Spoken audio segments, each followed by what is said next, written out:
ये पावर सिर्फ यूएसए के पास है। यूएस एयरफोर्स के पास B-2A बॉम्बर हैं जिनको बंकर बस्टर बम्स बोलते हैं। वो काफ़ी नीचे तक हिला देता है सिस्टम को, ज़मीन को, अर्थ को। तो उन बॉम्बर्स का, इनको स्टिल्थ एयरक्राफ्ट बी बॉम्बर्स बोला जाता है, ये सिर्फ यूएसए के पास है और उनका इस्तेमाल किया गया पिछली रात। और ये जो 3 न्यूक्लियर स्टेशंस थे ईरान के,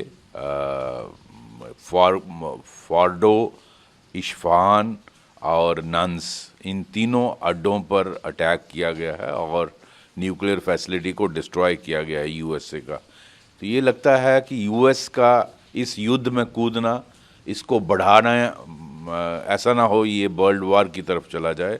तो मैं भगवान से यही प्रार्थना करता हूँ कि ये वर्ल्ड वार ना बने, 3rd वर्ल्ड वार ना बने और दूसरी महाशक्तियाँ चाइना, रशिया और ऐसी कंट्रीज़ ना कूदें इसमें, तो दुनिया का भला हो। और अब डिपेंड करेगा कि ईरान कैसे रिटेलिएट करता। अगर ईरान ने रिटेलिएट किया और यूएस के जो अड्डे हैं मिडल ईस्ट में उन पर हमला किया, या यूएस को ये भी ध्यान रखना पड़ेगा उनके बहुत सारे स्लीपर सेल्स हैं यूएसए में, और इंटरनल सिक्योरिटी का ध्यान देना पड़ेगा कहीं उनके अंदर वहाँ अटैक ना हो।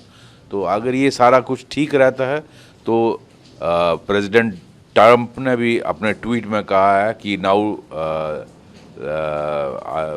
Now is the time for piece. But I don't know कैसे ईरान रिएक्ट करेगा। अगर ईरान की तरफ से रिएक्शन हुआ तो ये जंग बढ़ भी सकती है और वो दुनिया के लिए बहुत बुरी होगी। क्योंकि ईरान की जो मीडिया रिपोर्ट्स है वो तो कह रहे हैं कि जवाब देंगे। हाँ, वो ईरान से जो स्टेटमेंट्स आ रहे हैं वो कहते हैं हम इसका जवाब देंगे। तो अगर इस तरह का जवाब ईरान की तरफ से आया तो यूएसए पर उनके बेसिस पर हमला हुआ या इंटरनल सिक्योरिटी उनके अंदर कुछ अटैक्स होते हैं तो ये एस्केलेट कर सकता है और फिर दूसरी महाशक्तियों को भी अंदर खींच सकता है। तो मेरी इसीलिए भगवान से प्रार्थना है कि बेटर सेंस प्रिवेल्स और आगे ये ना बढ़े, क्योंकि अगर ये महायुद्ध वर्ल्ड वार 3 की तरफ चला गया तो अल्टीमेटली दुनिया बर्बाद हो जाएगी। तो लेकिन जिस तरह उसके बाद जो